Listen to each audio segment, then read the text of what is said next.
We live. And welcome back, ladies and gentlemen, to Sports Reports as Ordered.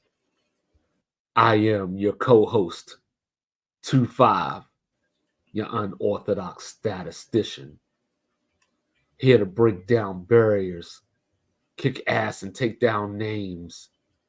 And I got the even killed with me to balance it out. He's Virginia born. He's representing New Jerusalem. Dedicated fathers we are. Dedicated veterans we are. Dedicated sports fans we are. And not only do we talk about the sports, we actually watch the games and know that Quentin Grimes got traded 2 months ago. He doesn't play for the Knicks anymore. You know what I'm saying? We'll get into that and more because tonight we got playoffs to talk about. Of course, we're going to get it started with Get It Off My Chest. So Sports Reports is Ordered starts now. Like us, review, subscribe, share it with Granny. Bear with me tonight, y'all. Y'all can already hear my voice. My allergies are going crazy. The oak pollen is real. But let's do this.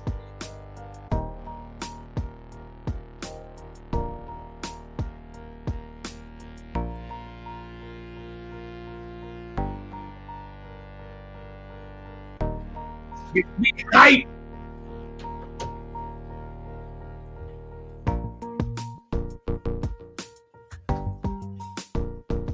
Yes, you are now listening to the sound of Sports Reports is Ordered. And Mr. Logical. I got some stuff I got to get off my chest. Let's hear it. There's a young lady that won America's hearts. I don't know if she counts as the girl next door because the girl next door isn't usually that tall. But not a lot of 6-footers there. But Caitlin Clark came onto the scene near the end of last year's basketball season, stole the light away from the men's basketball tournament, joined by Angel Reese. And there was a phenomenon taking place. So then we fast forward a year, and Caitlin said, you know what? I'm going to get back to the national title game. And she did. Unfortunately for her, she lost again. It happens. And she got all the attention while the undefeated national champion got nothing. So then as we continue down this path, I don't know if y'all picked this up last week when we were talking about MVP, but I hate groupthink. You know, Jamel Hill, love her. She came out yesterday talking about Asia Wilson, and I'm emotional tied to that because that's my daughter's name. So, you know, I'm like, I hear what you're saying, different spelling, but I'm like, I'm hearing what you're saying. And then everybody else is coming through repeating that over and over. And I don't even know how many of those people have watched Asia Wilson play basketball. That's number one. Number two, it is the WNBA's responsibility to promote their 2-time champion, 2-time final MVP. Back to back at that. Back to back. They're going to ask if I can play it back. Yo, I learned the game from William Wesley. You could never check me. You know what I'm saying? This is the WNBA's job to promote her. Now, ESPN and the like have obviously been promoting Caitlin. So, you know, you can say, well, how come they aren't? But we did see Sabrina Ionescu at the All-Star game this year shooting against Steph. So even though she didn't have 24-hour coverage around the clock, she was introduced into some spaces that she wasn't in previously. I bet on her to win. Yeah, because you're crazy. And then, you know. So that's my point. Yeah. Well, don't get. Yeah, go ask Kenny Smith why. You know what I'm saying? Listen, Kevin Hart almost beat Draymond in the 3-point shooting contest. I could beat Draymond in a 3-point contest. But anyway, the point being is that don't get mad at Caitlyn. And I understand the history of America, and I understand why it pulls at people's heartstrings. But we're in the era of social media, TikTok, all this stuff like that. Mr. Logical was telling me about the Cavender twins, 2 years ago. So obviously they found a way to promote themselves, Olivia Dunn, so on and so forth. So, and I know that that's a younger generation that, is more social media savvy and want to do all that shit. And I'm an old head and I don't even like social media. You know what I'm saying? But, if the WNBA isn't promoting certain players, one, they can promote themselves. And if it matters so much to you, why don't you promote them? How about you share them? How about you start a thread instead of sharing whatever song Drake just put out? Instead of sharing Glorilla getting arrested for a DUI, how about you post Asia Wilson all over Twitter? Post her off-season workouts. Post her on vacation with Kelsey Plum, who they're on the same team in one of the most popular cities on earth. Yeah, the same. One of the most promotion-based cities. One of the most promotion-based cities in the world. You're not going to find another city on earth. Well, maybe you could if you dug deep enough. That promotes anything more than Las Vegas. Yeah, same city that has all these boxing matches. UFCs, like so on and so forth, about to have an NBA team in a few years, that LeBron James, of all people, and Floyd Mayweather have gone on record to say that they want to be the owner of. They just got a $1.5 billion football stadium to get the Raiders, and the Raiders been awful. They're bringing the A's in. They're tearing down the hotels to make room. So it can be done. It's just a matter of do y'all want to do it? So you know what, Jamel Hill? I got a challenge for you. Instead of criticizing Caitlyn, how about you call Asia Wilson with your platform, get her on something of yours, a show, whatever it might be. You start the Asia Wilson bandwagon versus trying to yell from an echo chamber. 2-5 hits on a nail in the head again. I mean, it makes sense. It's just, I think a lot of times we're in this position where I don't want to call it, like you said, groupthink. There is a way for you to intrinsically bolster your standing wherever you are. You can make things happen for yourself.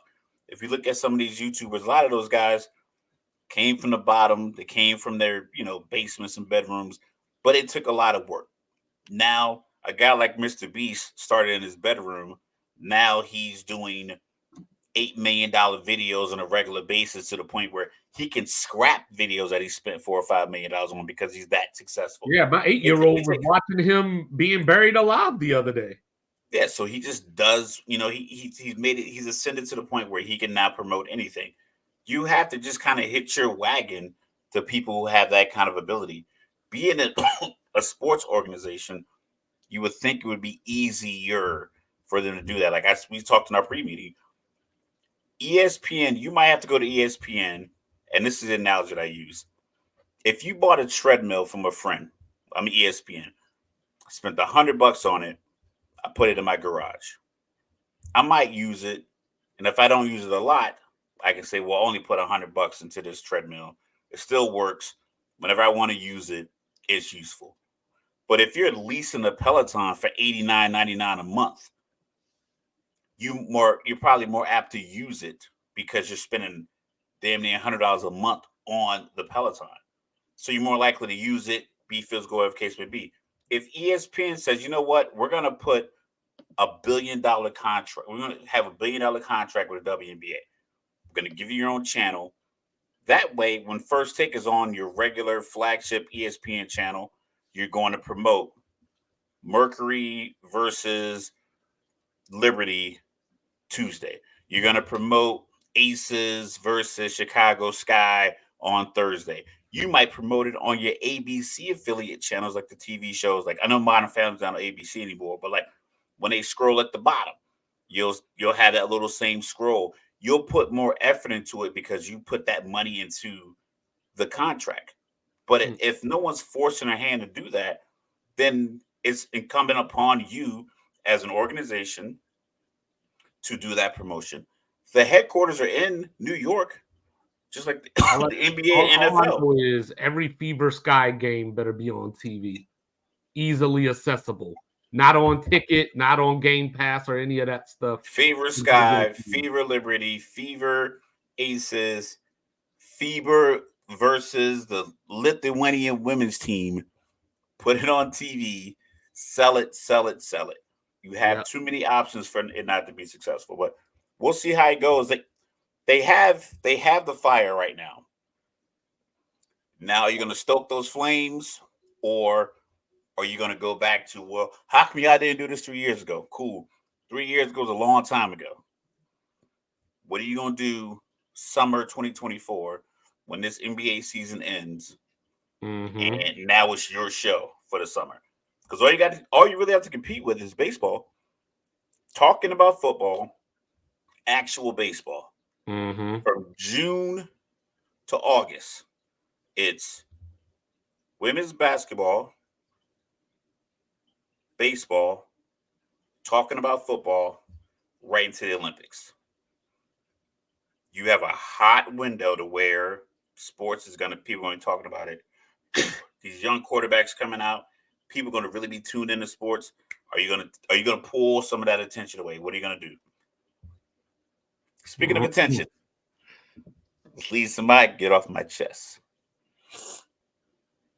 In this digital world we live in, me and Mike can tell you, I'm about to be 43. Mike's on the same bridge. In 1996, at 14, 15, you could probably get away with some stuff.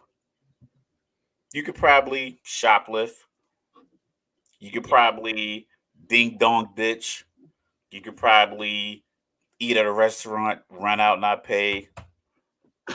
Hell, you probably can get away with speeding if you're in the right vehicle because cameras weren't everywhere. Mm-hmm. People didn't have them in their phones. It wasn't immediate. Like you could literally, I saw a comedian talk about, like, you could be a serial killer and they would get so bored when you wouldn't find them. The serial killer would write notes to the newspaper and say, hey, I'm over here. Here's some clues because you couldn't get caught. Now, your phone, your car, your watch, your iPad, your MacBook, your laptop, your Fitbit, everything you carry around with you all the time tracks you. My car, when I get in the morning, one day through Friday, when the map pops up, it tells me how long it takes me to get to work.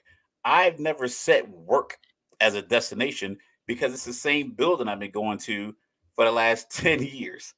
I don't need my map to tell me that. But my car knows and my phone knows that multiple hours out of the week, Monday through Friday, the car is parked at this location. It must be work. So you're gonna get tracked down. Jontay Porter, you were gonna get tracked down. And the way you could tell you were doing something wrong is the same way I'll give another military related story. When we were deployed, the first time I went to Iraq, we used this thing called Eagle Cash. You had like a little kiosk. You connected your bank to the card through finance. It was all secure. It was all internal secure. They're like, don't use your debit cards at the BX, the base exchange. Those are stores on base. Don't use your debit card there because it prints out two receipts.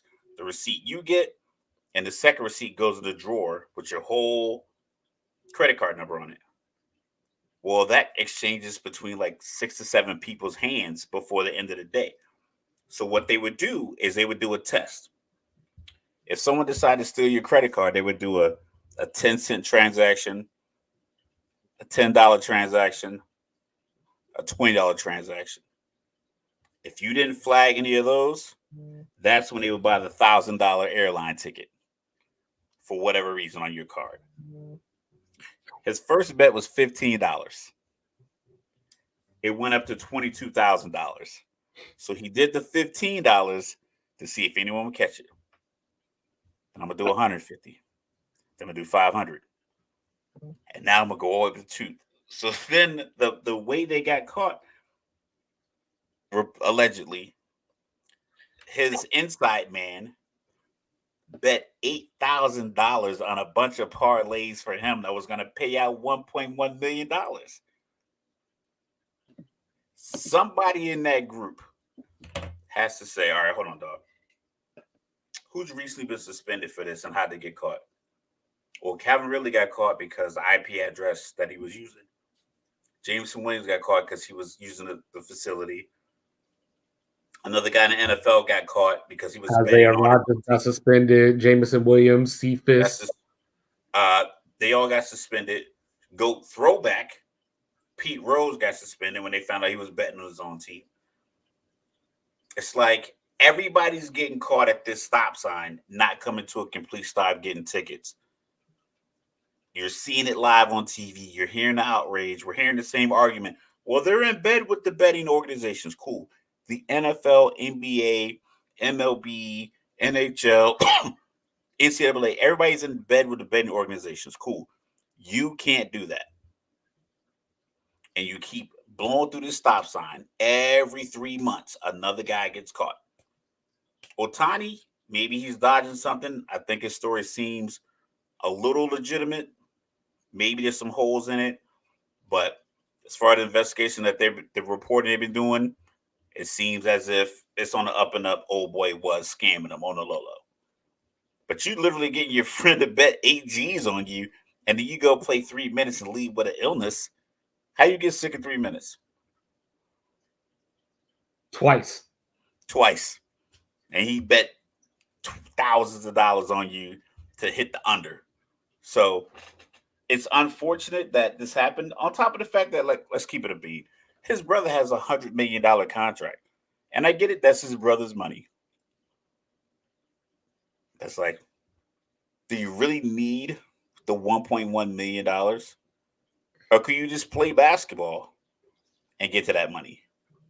Imagine one of these WNBA players, looking at him making $415,000 a year doing this, and they're making $70,000. Like, he's betting their entire salary on a game where he goes under. Right. Yeah. It doesn't make sense. And I'm sure he got more money than was reported. I'm sure he got side cuts of whatever, like, people were winning. So, he still made out okay, but not worth throwing it all away like that. He did not make enough money. No. At 6'11", athletic, the same, all the stuff they're saying about the boy Zach Edey because he can't play defense on the perimeter.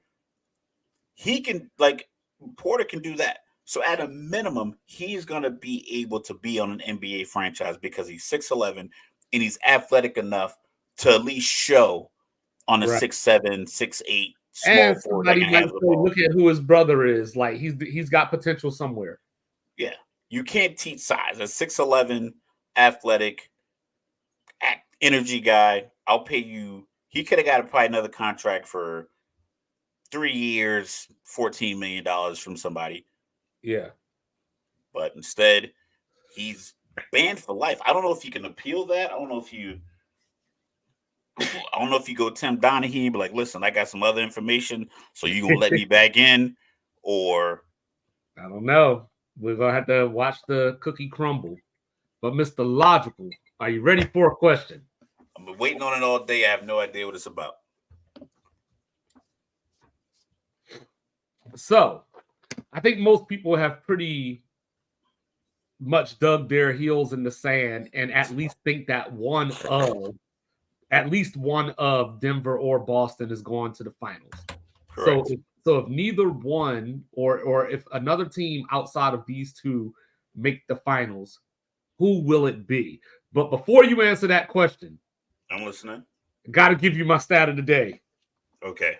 I've been waiting all day to say this out loud. In the last 21 years, there have been three number one seeds from the Eastern Conference that have made the NBA Finals? 3. All right, so now trivia time. Can you tell me who the last one was? The last number one seed in the From the, East to from the make the East to make finals. the final, not win the finals, but just simply make Just to the finals. make it. Yeah.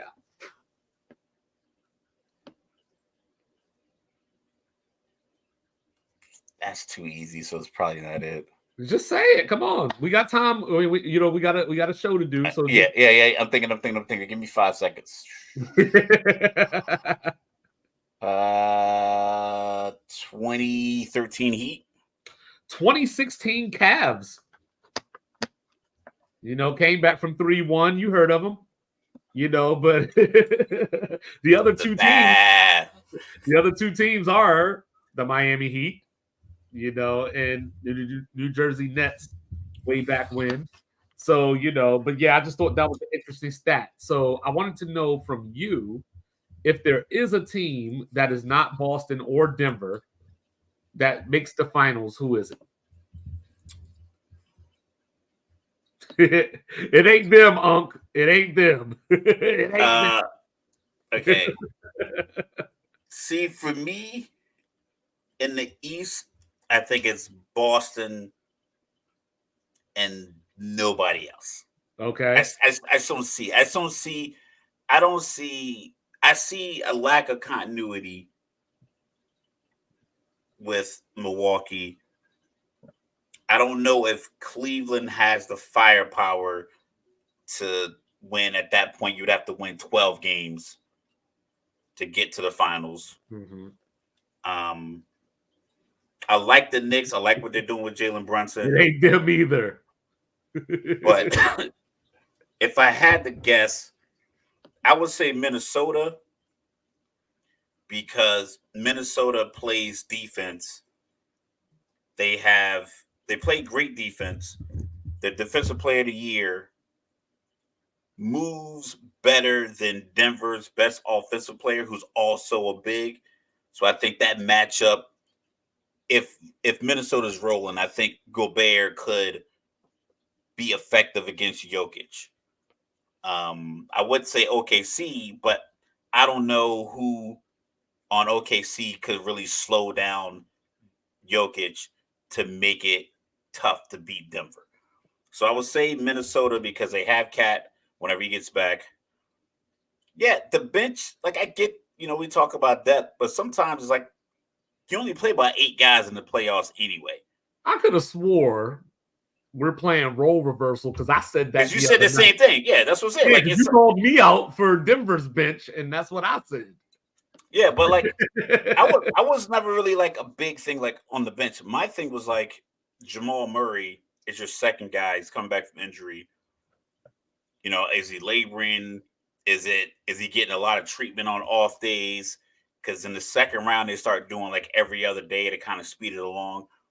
So I would say Minnesota out of the West simply because I think they could send, at a minimum, they could put Cat comes back, he plays, Gobert, and Naz Reid as big bodies who've played big minutes on him.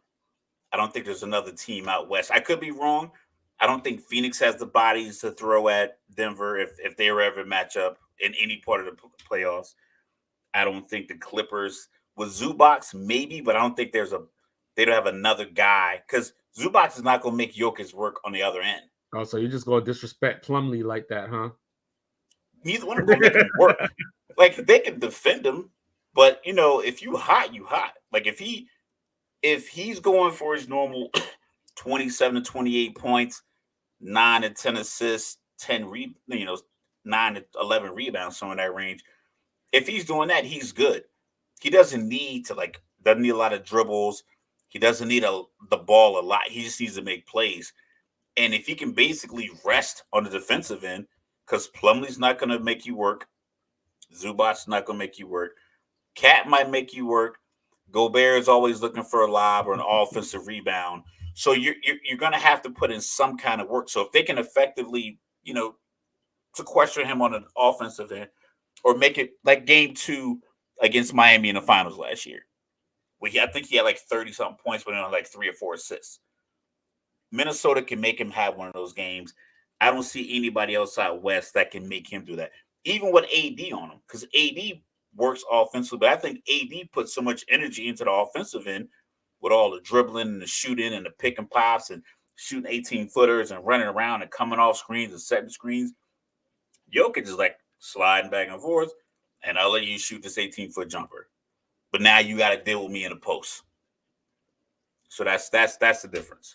All right, so I will agree with you that it has to be a West team because Boston is just that much better than everybody this year. The only concern that I do have about Boston is Boston and late game situations, because we've talked about, the 50-point wins, their point differential, so do I trust Missoula in clutch situations? Do I trust Jason Tatum in clutch situations to not take the dumbest and shot this is possible? and you're talking about them getting out of the East? Yeah, just period. Like that's my only concern about them. I don't think they're going to be in that many late game situations in the East because I think what they do, the way they shoot the three, the way they play defense, and the way they pressure, the pressure that you have to work defensively to stop. We can talk about Jaylen Brown not being able to go left all you want, but he's 6'8", athletic. He has a green light. Jason Tatum, 6'8", 6'9", athletic, has a green light. Porzingis, the unicorn, playing tough. Drew Holiday defensively, also guy can handle the ball. Derek White, shooter. Horford, shooter. It's just I don't know if you can relax on a defensive end if you're any one of these other don't point, forget any of these other 8 East Coast teams that are still alive. Don't forget if you turn your head the wrong way, Sam Hauser will light you up too. Yeah, because all he's gonna do, like he's at 26 feet. Like I'm not getting any closer than this, so I'm letting it fly from here. But I'm gonna go out on a limb here, and I know it's gonna be crazy sounding given of the things that I've said in the past, but I'm gonna go with OKC. Oh hell no! I just whatever you said, I was gonna say that. I was gonna say that no matter what. I'm gonna go with OKC because they got the guy that's a walking 30-point, SGA. Jalen Williams has stepped up this year, averaging 21, 22 points a game. You got Chet on defense as the anchor, the outlet guy. He can also step out and hit a shot and pull your big away from the basket. And they're also a top 8 defensive team as well. My knock on OKC all season has been their rebounding, and how if they played somebody like the Lakers, they would get pushed around, bullied, and that would make a long series. But wouldn't their rebounding discrepancy indicative of their lack of size? It is. But who else had a lack of size? I mean, granted, they had the greatest shooter ever, but it wasn't like the Warriors were ever. I mean, they had Bogut, they had Kevon Looney, but they had players. They had Spates, they had McGee, they had Bogut, they had Festus Azila, they had Draymond, even though he's undersized. They had guys that were just literally out there to rebound, right, with outstanding shooters. And OKC, this is the playoff that we're talking about. So you're always looking for somebody to step up. You're always looking for who can get us a game when our guy is having an off night. And OKC went out and got Gordon Hayward. And you have home court advantage. And you have home court advantage, yes. So if you can, I wouldn't necessarily if you can steal a game at Denver, because that's probably looking like the Western Conference Finals. If I had to pick somebody from the East, which I would never do, but if I had to pick somebody from the East, got to be the Knicks. No. Philly? No. The 96 Chicago Bulls? Correct. No. I would have to take the Pacers. I would take the Pacers because I was thinking about something you said the other night, right? About Mr. Embiid and his playoff, moments and lack thereof, Yo, right? he drops like 9 points in the playoffs. And then and what did I see last night? I saw him go 6 for 17. Now granted, he came on late, put the game away and everything, made some plays at the end of the game, but it was a continuation of what you were talking about the other day. Which concerned me when you look at Miami not necessarily being the biggest team out there, and they were playing zone. Miami So was playing 4.5 on 5 from the yeah, third quarter to the end of the game with Jimmy Butler on the floor. and yet this MVP, the reigning MVP, couldn't make them pay. So and while this is true, they do have the Miles Turner champion. disappears during playoff Yes, games. they do have the champion Pascal Siakam. Who's going to help on defense as well. Halliburton is going to find the shooters. So but it's not about Indiana per se. It's about the other teams in the East. Because like you said, Cleveland, they need Donovan Mitchell to probably average 35 if they were playing against Boston. I got Boston going like 12-2 in this run to the finals of the East. The Knicks, I don't know who can score outside of Brunson, but I did see a stat that said that when Brunson and Anunoby are on the floor together, they average 20.3 more points per 100 possessions than when they're not on the floor together. So that's pretty telling. But Tibbs is going to run the Knicks into the ground. I think that narrative is kind of being, because it's like this. I don't know. He played Dante DiVincenzo, aka White Dante, 55 minutes. Yeah, he plays. They play a lot of minutes, but let's just simply be realistic. These are some of the best athletes in the world playing the sport that they train and played for. At this point, they're in their mid-20s. They probably played competitively very hard for the last 12 or 13 years since they were like 7th and 8th grade. They got to play a few more games. So when we get into like our predictions, the Knicks versus Philly, they're going to play tough. And I know historically it was like, oh, Tibbs is work. Tibbs teams were never built to win it all, ever. And they still aren't. But that's the thing. It's not the fact that they just get tired because he played them a lot of minutes. It's because Derrick Rose was being hacked and mangled by D Wade and LeBron James every time he got the ball, because it was like you had a young Jimmy Butler, you had Nazir Muhammad and some other guys. It just was like he got the best out of the guys that he had. He got 60 wins out of that MVP Derrick Rose team. It's How many times has a Thibodeau team? 3 Hall of Famers. There was 3 Hall of Famers on that Heat team the last time. The last time Tibbs had a real team that had a real shot at playoff success, they ran up against 3 Hall of Famers on the court. They had a shot. Hall of Fame GM. They had a shot last year. They just got out-toughed by Miami.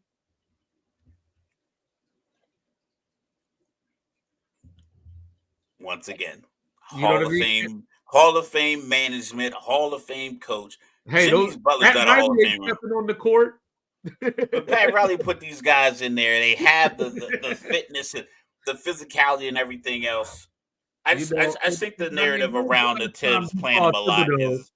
When was the last time you saw a Thibodeau team in the conference finals? That's the thing. I don't think he has.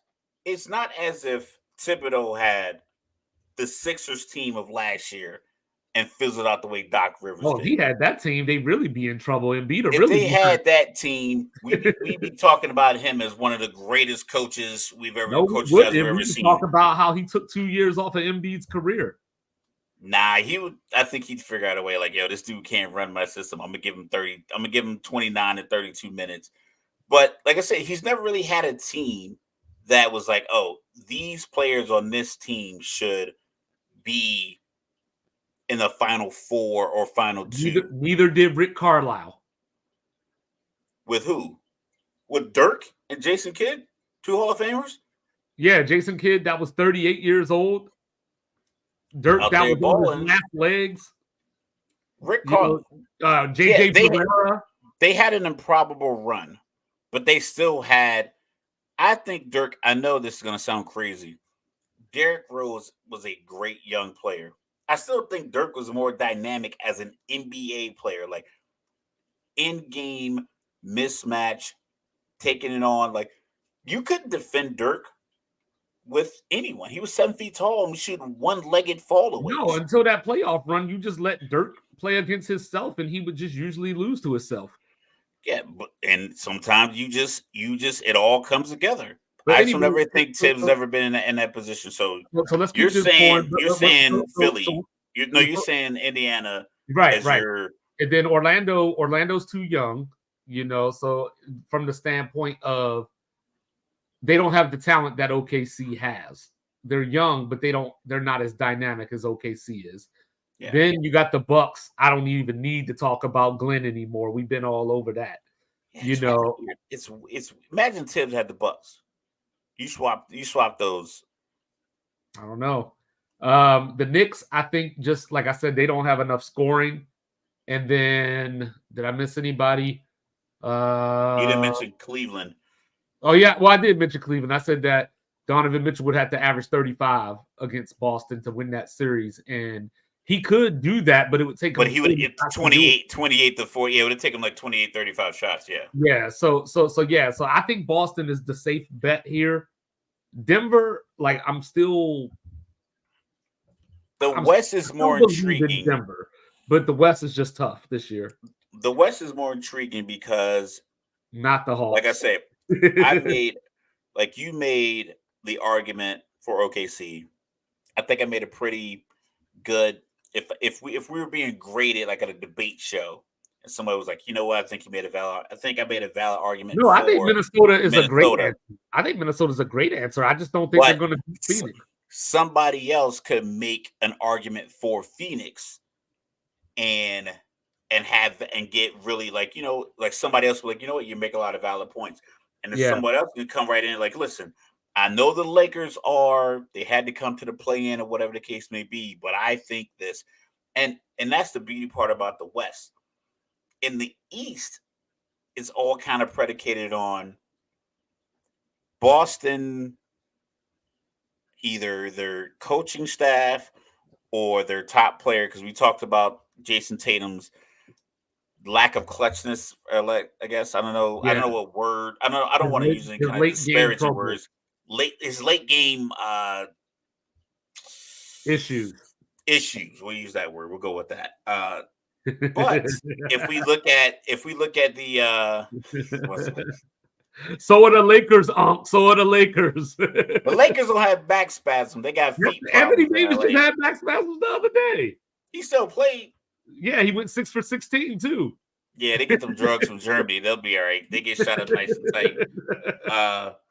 Like I said, I like how the NBA is set up. Granted, it's 20 out of the 30 teams make the playoffs essentially, but I do like the matchups. I All like right. the potential first round. Well, since you like I the find it. matchup so much, why don't we talk about them? Mm, I do terrible at this every year. We've been doing it. We've been doing this show for over a year. We've had multiple playoff series. We had conversations. I mess it up every time. You want to know what? I don't care. I'm gonna keep doing it.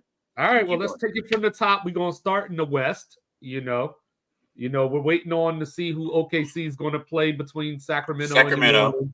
So we're And gonna go I'm definitely Sacramento. taking OKC either way in 5. Correct. If it's Sacramento, a sweep if it's New Orleans. Zion Uh, with the hamstring issue. CJ McCollum man, thinks that he's Dame, but he's more like lame. Zion, So Zion, New Orleans beats LA if Zion stays on the floor. If Zion plays 3 more minutes, he finishes with 46. 47 points because he's getting to the hoop at will and he's getting fouled once or twice. So I'm giving him 6 to 8 more points. So between 46 and 48 points, he ends that game damn near 50 points. Maybe LeBron turns it on. Maybe LeBron doesn't pass the ball. But he was having an off night, and he normally doesn't. If he's having an off night, he doesn't normally go like, "Hey, let's do this with 3 minutes left. Like he doesn't turn it on that late. I think he would have kept giving it to whoever he felt was hot. And I think Zion would have kept taking it to the hoop. It would have been Yeah. tough for LA to win that game. Yeah, but he's out now with the hamstring. So yeah, so I got Sacramento winning that they're playing matchup. OKC, gentleman sweep. We'll give Sacramento a game like the Bean. We'll give them a game at home, probably game 3. Denver, LA. I shout out to Nick Wright. He's one of my first things first. One of my favorite shows. The problem with Nick Wright and his analysis, and I was trying to articulate. I was going to text you earlier, but I'm going to try to get out on the show. Hold on, before you say that, Mike, you got to remember now. You got to remember, B.I. just got benched with 7 minutes left against the Lakers the other night because of how ineffective he was. Coming off of the injury. And it's no Zion. No Zion. There's no Zion, man. B.I. is dope, but B.I. would be dope somewhere else where he's third. B.I. in Philly instead of Kelly Oubre, B.I.'s a beast. All right, continue. B.I. needs to be more like a Porzingis role, but I'll continue. Shout out to Dallas Mike, always chiming in. Appreciate the support. So with the Dallas LA series, or not Dallas, but the Denver LA series, we got Dallas on my mind. I'm a logical thinker. You can't give me information such as, hey, LeBron James hasn't won a game in Denver in 4 years. Anthony Davis loses to these big men at this rate. The Lakers don't have a dynamic third scorer.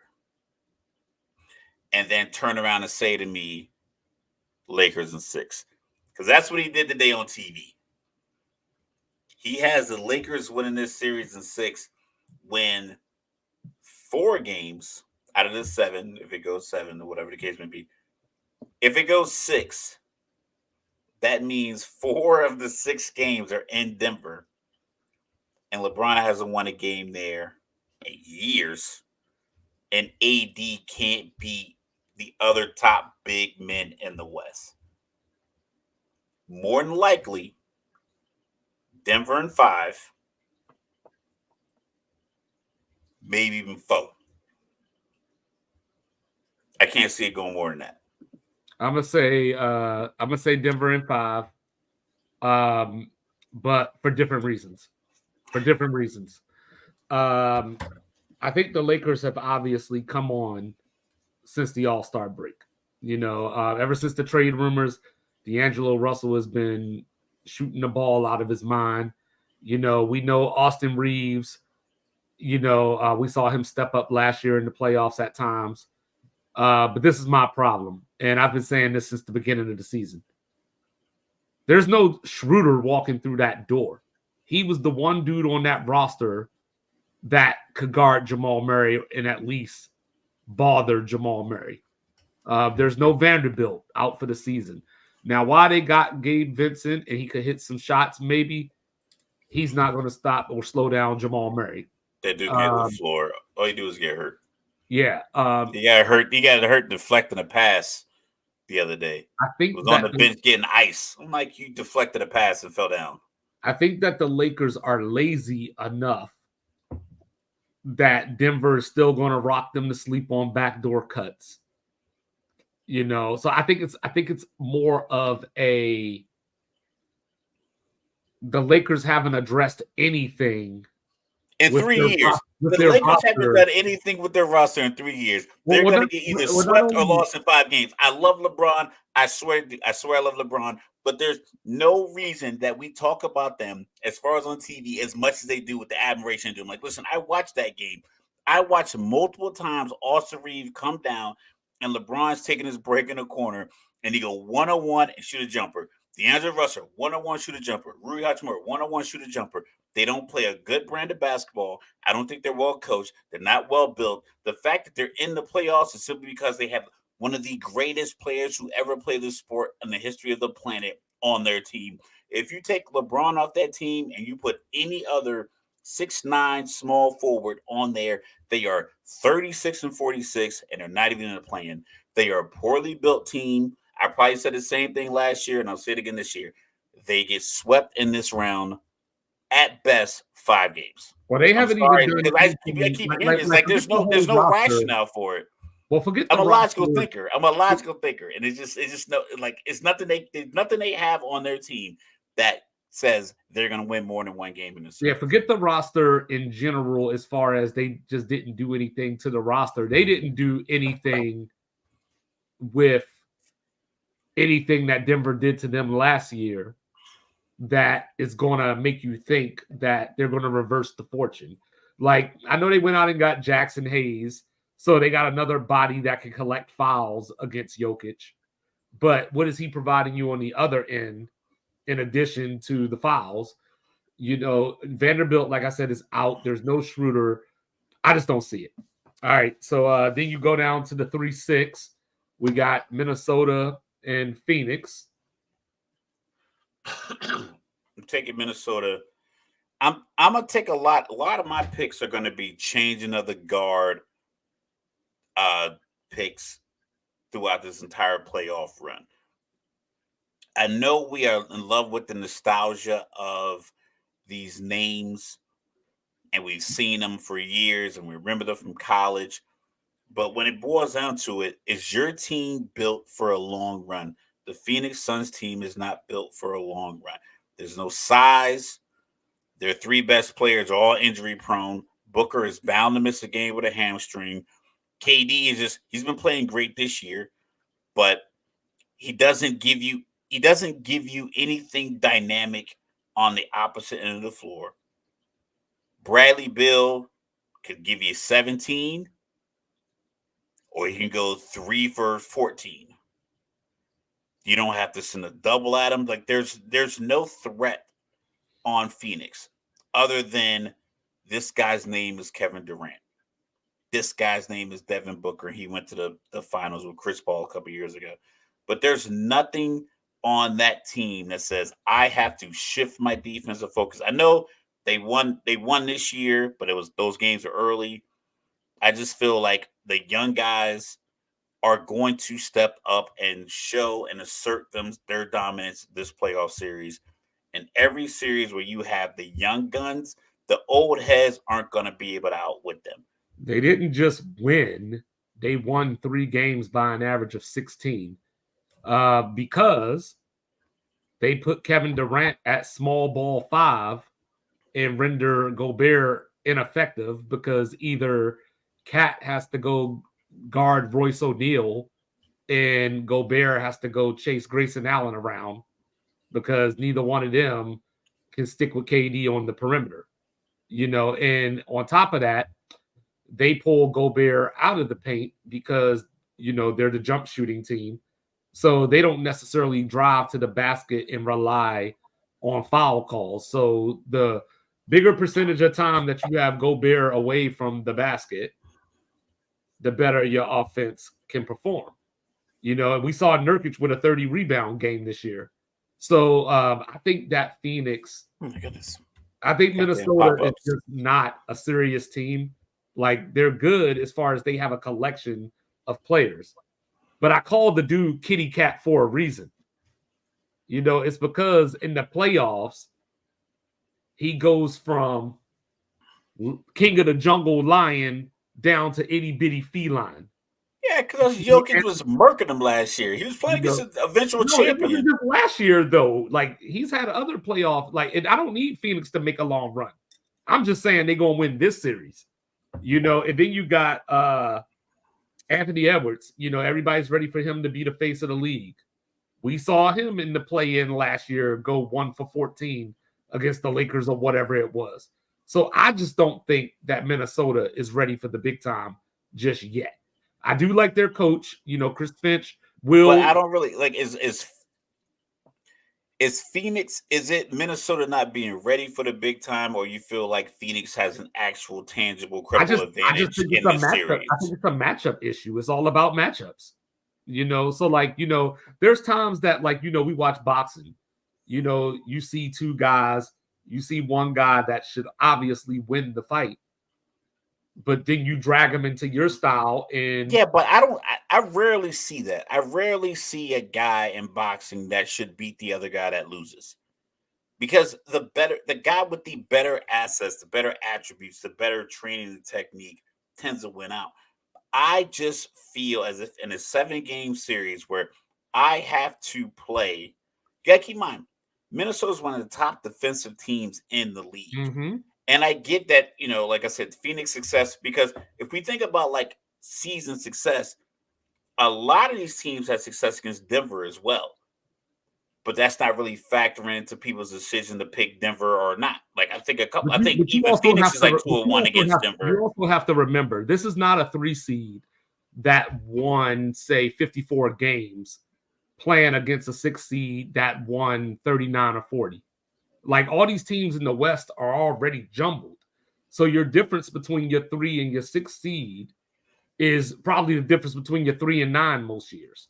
Yeah, and I get the win disparity, but like I said, with Phoenix, who's more likely to have a guy not play a game because of a hamstring? Phoenix or Minnesota? But until that happens, that's just conjecture. Yeah, you know what? You got me on that one. I You was know, hoping you didn't go there. After I said, I was like, damn, I don't do this. I had to But, use the legal term on you. You know what I mean? yeah, I studied that. I remember that. Like I said, I'm glad we don't just flat out agree on it. I think as an old head myself with the gray, Mhm. you see it, the beard trimmed down, you still see the grays. I am perfectly good understanding that a changing of the guard is inevitable. I Definitely. think this year is that linchpin But point we already in got that that. guard. We already got that. Steph is I don't gone. think so. I Steph don't is think so gone. because people were LeBron's still going to be gone in the first round. there's All of them there's don't have still to lose. it's so many people holding out hope for the last couple of years. That's why the playoff, that's why the finals, that's why we've had these conversations was like who wants to see Phoenix versus Milwaukee? It's because 2 years ago they wanted like KD and LeBron in the finals. It's like their teams aren't built for it. The only reason people wanted certain matchups is because of these guys that we have, for lack of a better word, grown up on. Like, granted, I'm older than all these other players, but it's like these guys that have ushered in this new era of basketball. Their time is coming to an end, and I think it's going to get all chipped off in this first round. It is, but they're not all going to lose. Like, like I said, Steph's already home where he belongs. And LeBron's going to be gone in the first round. I got LeBron The gone. I'm Clippers are alive for probably it. I going to got go home Phoenix in the first gone. I round. got the Clippers gone. I got Philly gone. Well, we haven't got there, but we'll talk Right, about right. it. Yeah, I'm taking Dallas. I'm taking Dallas in 7. Provided that Kawhi is healthy. If because he's getting these knee injections. So if he's not healthy, which he tends not to be, then Dallas wraps this up in 5. But either way, I think Dallas wins. I think the Clippers are just an idea. They look the part. They have for the era of basketball that we're playing. I always make the Jason Tatum, Jaylen Brown, Paul George, Kawhi thing. They look the part, but they don't got it right here. But that's the thing. They look the part because we're thinking it's 2018. That's why they look the part. They look the part because we hear the name and we think of pre-COVID, those guys. It is 4 years past COVID. They had a chance, like with Kawhi and Paul George. Gotta keep in mind, Kawhi hit the commercial. He got Paul George. He basically forced his way to OKC. They've done quote unquote nothing as far as like championship level competitiveness. People pick them. It's like the Buffalo Bills. Like people pick them, and I'm not saying their season's been unsuccessful, but you have nothing that I you can am. say, huh? I am. You're picking the Clippers? No, I'm saying that their season is unsuccessful. Oh, well, like for me, like I said, I don't rate it on the championship thing. Well, no, I'm But not I even can looking see at what it you from said, that like, standpoint. but But I you're mean, not just a few months ago, they were in first place. you're not getting You're not getting the results out of the team based off the names on the back of the jersey. You got 2 former MVPs, a 2-time Finals MVP, and Paul George, who was Jason Tatum before Jason Tatum, and they don't even present themselves as a threat. They don't present themselves as a threat in the Western Conference. Right. Like, I'm No, not I even talking agree. about like playoff Western Conference. I'm talking about regular season. That team with those names should have been 1 or 2 seed and battling for the 1 or 2 seed, but 3 or 4 games above 3 or 4. And Right. they've never been like that. Even Well, when Kawhi got when they there 4 first or got 5 years Harden, ago. when they first got Harden, they were something. They started 0-5 or something like that, and then they went They had a 19. great run. Yeah, they went 19-3 after that, or something along those lines, and then it all came back to the mean. So the Clippers are who they are, and they're gonna go home where they Hashtag belong. Denny Green. Hashtag Yeah. Denny Green. We all thought they were. So let's Yeah. go to the East now.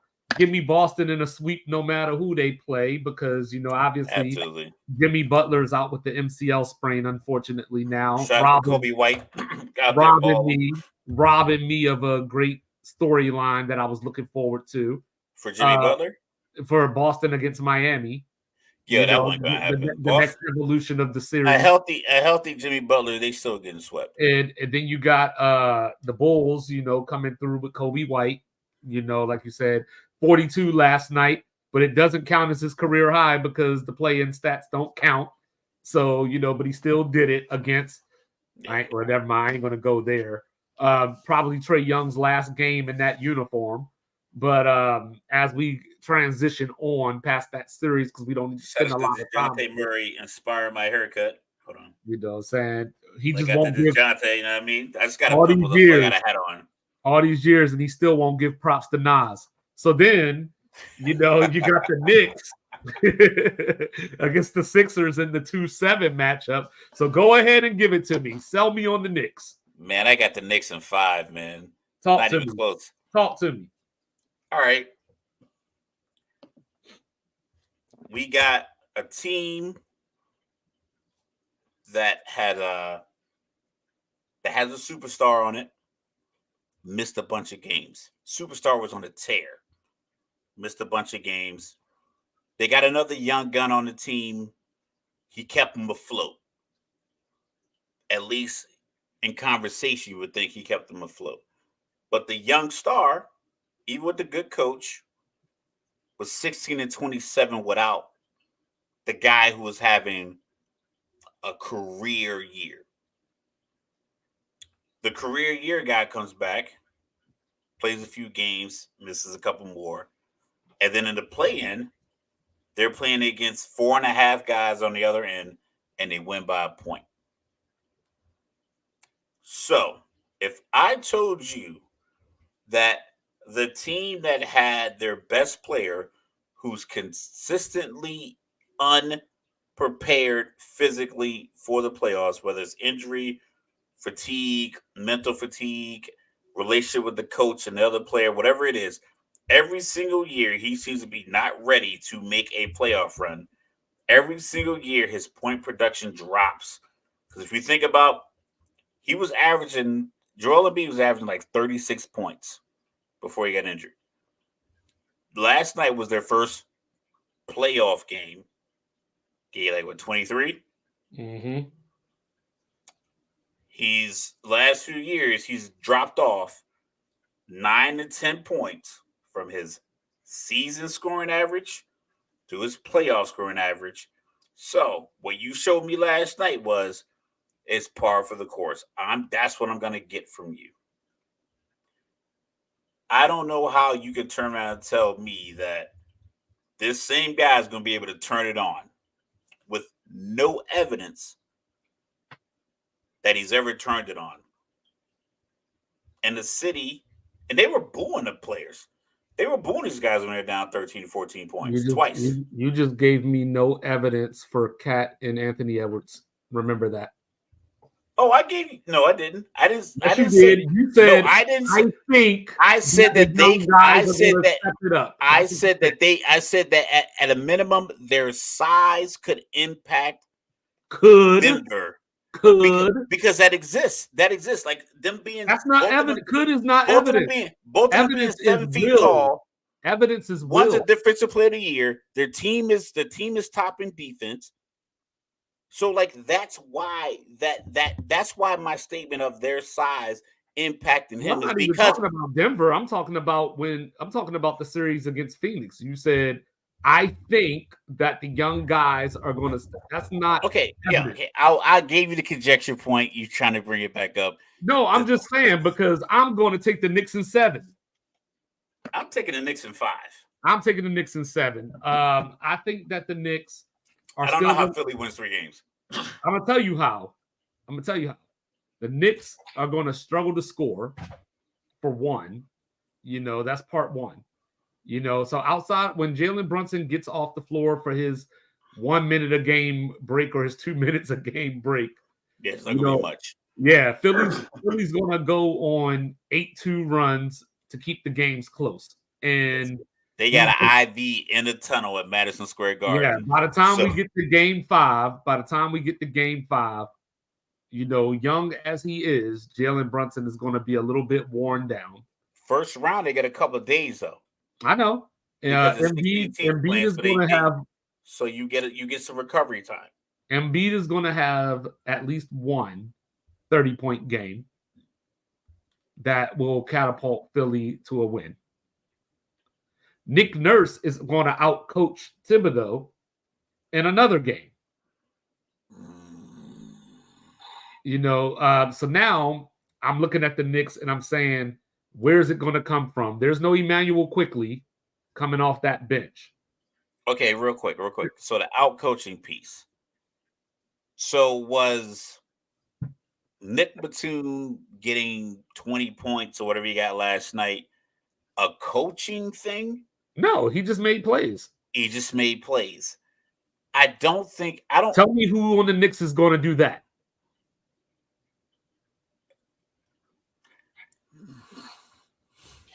It ain't Josh Hart.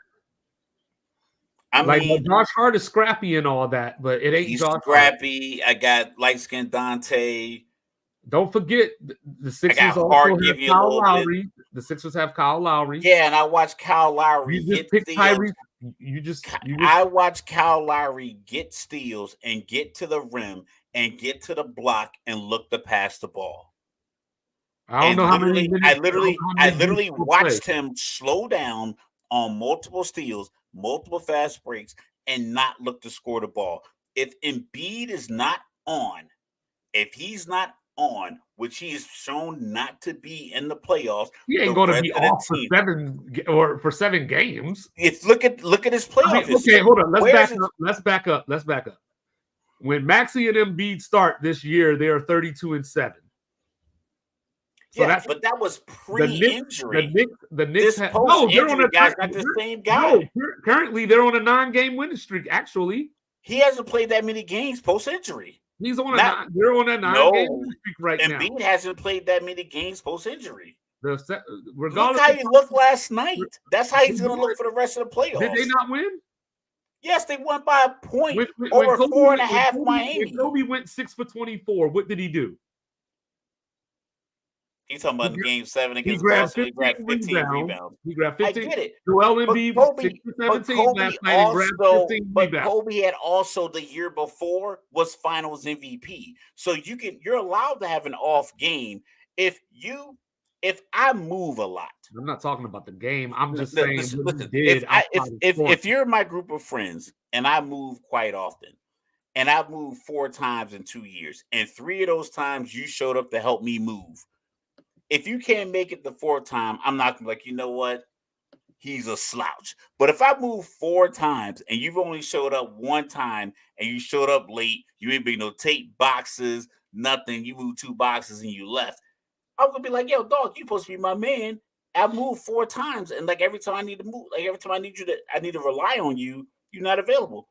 Joel Embiid, I like Joel Embiid, but we have evidence to support that he doesn't get you past the second round. And that's why I didn't pick them to win the series. But let me address these. I don't know So, how you yes, get I don't seven. know how many I think minutes. if you pick a game, if you got a series going seven, in my opinion, that means you're giving the team that you eventually pick to lose a chance.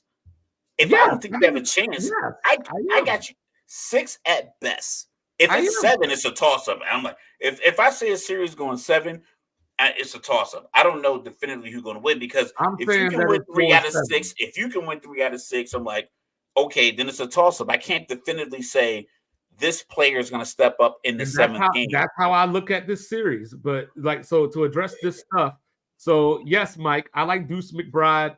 I don't know how many minutes he's actually going to play in this series. You know, Mitchell Robinson is back, and he looks worse than Embiid does. He's looking nothing like himself. You know, Isaiah Hartenstein is actually the one who guards Embiid better. And Thibodeau likes to leave Hartenstein on Embiid one-on-one if they could keep him out of the paint. So that's your matchup. Dante DiVincenzo, yes, you know, that is a good answer. You know, Bogdanovich has not looked good at all this season with the Knicks since the trade. So, like, he's one of those things that Mr. Logical was talking about where it's a name, you know what I mean, and all that stuff that we know, but he's not necessarily playing in that way. You know, so we hope that Yeah, we hope. Bogdanovich, Yeah. you know, shows up, but we don't know that he's going to show up because he hasn't to this point. Now, with that being said, you know, like I said, Maxey, just the other night, you know, you picked Maxey as the most improved player. You know what I'm saying? Correct. So, I mean, like, the Sixers have avenues to win games. I'm not saying they don't have avenues. I just think that a lot of I think they're reliant on a guy who has been hampered every single year. And this year, he's hampered on his way into the playoffs. Like he got injured a while ago, and I'm listen. If he's ever to watch this podcast, I'm not trying to shit on Joel Embiid. I'm just looking at it logically. If I'm going to make a bet, I'm not going to bet on the team that has the guy who's 30 who has been injured since he was 23. He missed 2 years because of injury, and every single year he's injured, and now he's injured again. Keep in mind, what success has they? Think about how good he is as a basketball player, and think about the success that his teams have. Would you take healthy Kawhi or Embiid? Both of them healthy, based on their regular season performances. No playoffs, just like, yo, look what this guy's doing. You would take Embiid. You would take Embiid. But look at what happens after he gets injured. I know Kawhi's in the same boat, but Kawhi at least has a couple of years where he was fully healthy through the end. And in those years, he was with the Spurs. Granted, they lost the Miami Heatles, Ray Allen jump shot game 6. And then the following year they came back. They won the finals. He has injuries, but he gets traded and he finishes out a whole year. And he goes to Toronto and he wins a championship. Granted, a lot of players went west, but at least you can say, well, when he is here and available, we get this far. And B's been available in every elimination game that the Sixers have walked out of that stadium under. He's been there. He's been available. And so funny. This is why sports is so funny because you saying all that as if I picked the Sixers to win the series. Yeah, and I was thinking it like a minute ago. I was sitting here for a minute thinking that you picked the Sixers. Like I was sitting here for a minute, like arguing with you, and then after I stepped back for a second, I was like, "Did this motherfucker not hear me say that the Knicks are gonna win the series?" Yo, the funny thing was, literally 2 minutes ago, I was thinking like, "We agree on this," because I looked down, like, and I was like, "Okay, like, I mean, this man is passionate." I don't know. I guess I'm just like, because I've heard. I just don't like hearing. I just don't. Like I said, don't piss me off. All right, we'll move on. We'll move on. Not from you, but give me Indiana. Yeah. Give me Indiana in 6. I'll take that. You know, I don't know what happened to Milwaukee. They have that Philadelphia Eagles syndrome where it's like somewhere somewhere in the building. I'm mad that you said that because I was actually going to say that. They're limping into the playoffs like the Eagles, Indiana's your Tampa that nobody expected them to be here. Why are they here? What are they going to do? But They're going to run everybody Milwaukee shows out up the and gym. enjoys themselves. They're going to run Milwaukee out the gym. That's what they're going to do. We don't know when Giannis is coming back. We know he's not going to be there for game 1 at the very least. We saw last year what happened when Giannis is not there. Yeah, that fall was bad. It was. And even if Giannis does come back at some point in this series, I don't know if this is the team, the way that they run. I don't know if this is the team coming off of a calf injury. Can you still build a wall around Giannis, even with Dame there?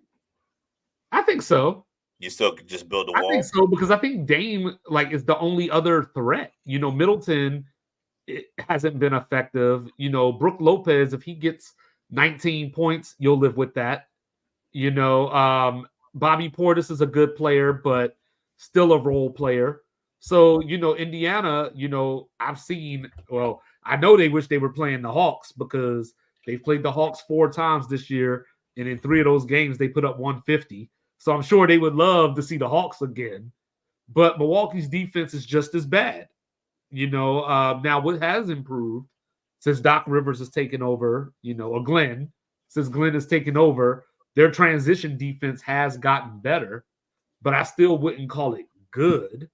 And while Miles Turner may disappear. Hold on, real quick. Shout out to our homeland. You wearing the Real Salt Lake jersey. NHL approves Coyotes move to Salt Lake City. There you have it. Ryan Smith, owner and show NBA Jazz, and the so yeah. So Salt Lake, I'm going to see some games. There you go. Excited. So I think Indiana. I think also Indiana wins the coaching matchup. Indiana's won 4 out of 5 against Milwaukee this year. So it is what it is. I mean, for Doc Rivers, if it goes 7, the road crew only has to go on the road 3 times, so he doesn't have to blame them. Right, the travel squad is for his ineptitude and his inability to lead men to victory anymore. Because at this point, that's what it is. Because I heard on I was watching Odd Couple. Was it Odd Couple or first? I can't remember. I believe it was Chris Broussard. It was like, no matter what happens to Milwaukee, they don't we don't know if you can fire Doc Rivers. I'm like, yeah, you can. Doc Rivers is out of there. You have shown nothing that lets me know you deserve me to continue paying you for your services. I'll pay you to go away. You took a good team and just say, nah, I'm gonna ruin it. The only thing that no one had to collapse the way that they had to collapse. The only thing that I'll give Midwife Rivers is that, if you're looking at it through the vein of this is a guy who it was many moons ago, but he's one of the few active coaches in the league that has a championship. Nope, I don't care. So if you want to make the argument of let's give him a full season, I can understand if that's where you're coming from. I gave you 39 games. I gave you 39 games with one of a generational talent at Giannis and a top 75 player in Dame, and you gave me a sub 500 season in the East. That's way worse than the West. I don't need to see anything else. I'm surprised they're letting them coach in the playoffs. I let Giannis do it for that. Matter of fact, you can't let Giannis do it. He's the one that wanted the dude that they fired in the first place. I will let him coach. Just, man, put a suit on, because Doc Rivers hasn't shown anything that says I should continue to keep these jobs. I'm really on one tonight. I'm on one tonight because it's you know what, Dame? It's not truthful. I'm gonna hold you down, Dame. I'm gonna hold you down, Dame. Shout out to Weber State, but it's free Glorilla. We saw what happened in Portland. It's like I said, man, don't piss my pocket and tell me. And I get it; they want these intriguing matchups, but well, I mean, to be fair, he never had a Giannis in Portland. And right now, he doesn't have one. Well, there you go. There's that. And then finally, we got Cleveland and Orlando. This is a toss-up. I'm going to go 7, and I'm going to say Orlando. Mr. Orlando, because they're a young team. I think their coach is going to be coach of the year. I think, like I said, I think just being naive but talented, and they had a couple of rough years, like so you kind of harden, not like James Harden, but like harden like concrete. I just think that was going to propel them. I know Cleveland. They're probably looking at who they got to pay, who they got to move. Do we keep running it back with these small guards and the slim small forward? Are we getting the best out of Mobley? Was the Mitchell deal a good deal? I think they have a lot of questions like that going on in Cleveland. Whereas I feel like Orlando inside the building is confident what they put on the floor. I think their growth from the last couple of years, getting the players in position, having a coach that really lost them in, and having a young team, I think they just don't know any better not to just let's go out here and win this. I'm going Cleveland in 6. I like what you said. I hope that's the outcome. So earlier I said, Who's a replacement for Doc? who I said Probably Kenny Atkinson. one of your better assistants on these teams that were in the top 3 in the East or the West. Interview that guy. Kenny Atkinson. Give me Kenny Atkinson. Nah, he can't get another job. I'd take a new guy. I like what you said. I hope that it plays out that way. I'm pulling for Orlando. My issue is I think that Orlando and Cleveland are mirrors in a lot of ways. But I think Cleveland has more people. The scoring. They have the scoring. Donovan Mitchell can get you a game. Garland can get you a game. Orlando starts and stops with Banchero. So if Cleveland finds a way to neutralize or slow Banchero down at all, we might see Orlando score 75 points in one of these games. I brought up the other day Franz Wagner shooting 18% from 3 since the All-Star break. Jalen Suggs has played good enough this season to probably get a first-team all-defensive vote. He's also upped his three-point percentage. So, I mean, Orlando's headed places, but I think not this year. I think the one thing that I do want to see, the dynamic that I want to see for Cleveland is how many minutes, especially late in the game, do Jared Allen and Evan Mobley play together. That's what I'm focused on because one of them got to go. As far as Donovan Mitchell goes, I think he's pretty much as good as gone as well. So the only way, so if Orlando wins this series, it's going to be because of the off the court stuff where maybe Cleveland has some kind of turmoil that we're not seeing. I remember Donovan Mitchell had to let everybody know that it's fucking April because they didn't have their stuff together. The head coach is on the hot seat, so if they don't win this series, he's probably gone. So you have a lot of behind the scenes things that are probably going on in Cleveland and their points per game weren't that far off. I mean, you got Cleveland at 112 and Orlando is 110 and a half. Yeah, and that's what I'm saying. I think this series, like we might see some 95, 93 in this series, or there might be a couple of 100 to 97s, and it's just going to be a bounce here or there that's going to determine who wins the game. And you got something like I said, my pops texted me the other day, and he was asking me about like the scoring in the NBA and like what was going on. I was like, yo, we talked about this before. I don't know if we talked about it on air, or if we talked about it in our meeting. I think Adam Silver, because you talk about the post All-Star game scoring and free throw attempts, free throws have gone down. I mean, that game with Miami and Philly last night was a perfect example. They were just playing out there. Yeah, so it could be a situation. I don't think Adam Silver really reached out and said, "Hey," but I like to think that he was like, "Okay, y'all just gonna go out here and score 200 points in the All-Star game, not play the defense." Watch your free throw attempts drop.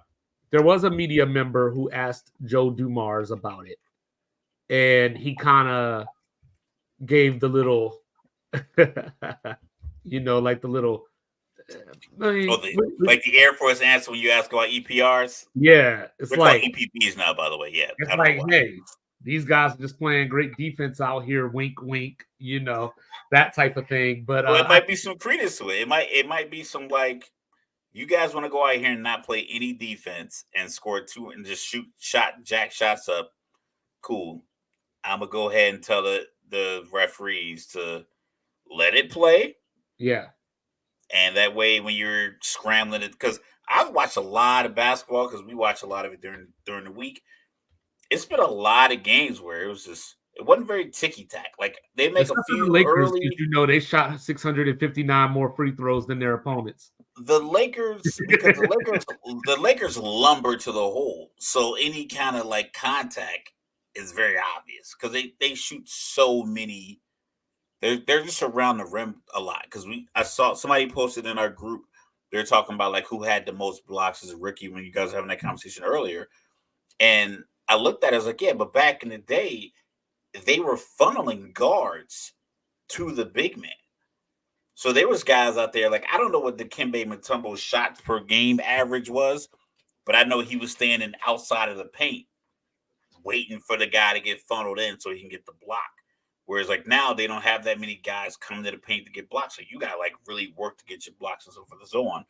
So I could, like I said, I could imagine that with the style of play that was exhibited during the All-Star game, that there was a concerted effort to inspire more less foul calls and more quality basketball. And my X factor in this series is Jonathan Isaac and his defense. Are they going to have him and Thugs kind of? I didn't want to say tag team, but like, are they going to be the Mitchell stoppers basically? Is that going to be your crew that's going to line up to try to stop Donovan Mitchell? If they allow for the physicality, and they every year we in like a lot of the pundits who are having these kind of conversations we're having out with these serious predictions, a lot of them are predicated on this expectation that the referees aren't going to let you get away with what you got away with in the regular season. It was one of the things that like a rationale of James Harden's lack of success in playoffs and that's what I've been bringing up about SGA. SGA is like, is he going to get those calls every game? But with that being said, the refs are different. It's the matchups are the same. So the coaches, OKC versus, like I said, at this point we're going Sacramento. That those matches for the same. The refs cycle through. So unless there's like deliberate guidance coming down saying, "Hey, look, let it be physical," and then if it gets out of hand, you make that call, or if it's just the landing zone calls, like those things where it's like player safety involved. But if it's like if you're at the rim and you're kind of out of control and you're trying to shoot some crazy little baby hook and you get bumped, well, it wasn't like you were in control at the rim. So we're not gonna call that. We're not gonna call that every time because you're gonna hit. Jokic is gonna get hit every time, and B's gonna get hit every time. And B's 285 pounds, 7'2". He's gonna get hit because there's no guy in the league that can guard him straight up. So he's gonna get hit by the 6'11" guy that's guarding him, or the 6'9" guy that rotates onto him. But it's like, are the refs gonna give him 22 free throws?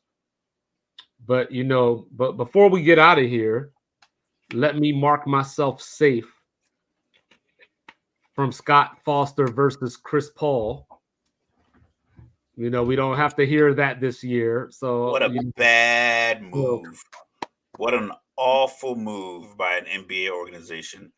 That was such a useless transaction. See, and I wrote it down. I had another one written down. Hold on. I think I wrote it down the other day and I wanted to bring it up. And Orlando might be, speaking of Orlando, they might be a good spot for Klay Thompson next year. Spencer Dinwiddie was my other useless move. Oh, yeah. Yeah. It's like neither one of those moves needed to happen. Yeah. I think Golden State's going to do something crazy to try to bring them all back. Because Steph said it. He was like, I can't imagine myself not here with those two guys. Well, Alexa going to be playing a lot of Taylor Swift Castles Crumbling then. Yeah. It is what it is. It's over with. Explain what? Explain what? What it is? What it is? But yeah, I think Orlando would actually be a good spot for Clay, but obviously they're not a contender, so he's probably going to want to go somewhere that he has a chance to win a championship. But I think that would Does be he a want good to play where he can play against Golden State once or twice a year or 4 times a year? Does he want to go to, I won't say Phoenix, because depends how much money he wants to get paid. uh, I can't explain it. Them signings were ridiculous. We can't. We just can't. Oh, he's saying explain why it's because it doesn't fit the way Chris Paul doesn't fit the way that Golden State plays basketball because And Dinwiddie isn't an NBA player at this point. Dinwiddie is ineffective. Like anytime he looks at the rim, the defense does nothing to stop it. They probably let him Ooh, shoot. ooh, ooh. I don't know Dallas if it's Mike. cancer. I don't know if it's Dallas a cancer. Mike. How dare you? It just didn't fit. Wow. It just didn't fit. It's equivalent. Imagine Mike Conley Jr. going to Dallas right now. Mike Conley Jr. is a good point guard, but where does he fit if you put him on the Dallas roster with Kyrie and Luka? It's like you can be a good player and not fit where you go. Yeah. So. Yeah, I don't know. I thought for sure that the Warriors were going to trade Chris Paul mid-season or something. I thought that was coming, but I guess they really tried to work it out. Draymond at this stage, to Mike's point, send him back home, man. Say let that dude turn around the Pistons. Let that dude go home and be the mentor. Because I mean, they already got the dude in the locker room punching people in the tunnel. Hold on, right back. He'll fit right in there. And Clay to the Bucks, that could be good, but obviously that doesn't solve their defensive issues because he's not the defender that he used to be. Well, that could work. That could work. Is Billy Donovan going to be with the Bulls when we start the 2024-25 season? You know what? Vince McMahon didn't screw Bret Hart. Bret screwed Bret. CP3. I don't know. I've always been in the camp of I don't even know if I don't think putting Chris Paul in the Lakers automatically means title. Like, I know that everybody seems to think that if that trade had went down, the Lakers were going to win 2 more titles. I just don't know. He fits places, like I said, I felt that he should have got MVP consideration the year that he was in OKC, but he just he doesn't score enough. And after Steve Nash got those MVPs and didn't build upon that, it's tough for these little dudes that don't score a lot. So, I mean, Chris Paul at this stage, I mean, he's 2 years, 3 years younger than me. So, yeah, he probably doesn't fit at this point in stage in his career. But I mean, at the very least, like, I like to see Coach Chris Paul, maybe. We'll see. We'll see. But yo, he is Mr. Logical. I am 25. Thank you for your support. Like, subscribe, share, send us some emails, hit us on the Instas, hit us on the Twitters or X. Hit us on X. Tell grandma to come through. Twitter. I'm gonna call it Twitter. Tell grandma to come through. I'm in the mood for some grits. We will be back on Monday with NFL draft previews. We're going to be talking about the WNBA and their contract situations. And # women's sports. Why is it this way? It doesn't have to be, and we'll get into some of that. But until then, enjoy the playoffs. God bless, and we love you. Be safe this weekend. Don't bet on your friend's parlay. Yeah, and if you listen to Mr. Logical, don't bet on Embiid. Bet the under. Peace.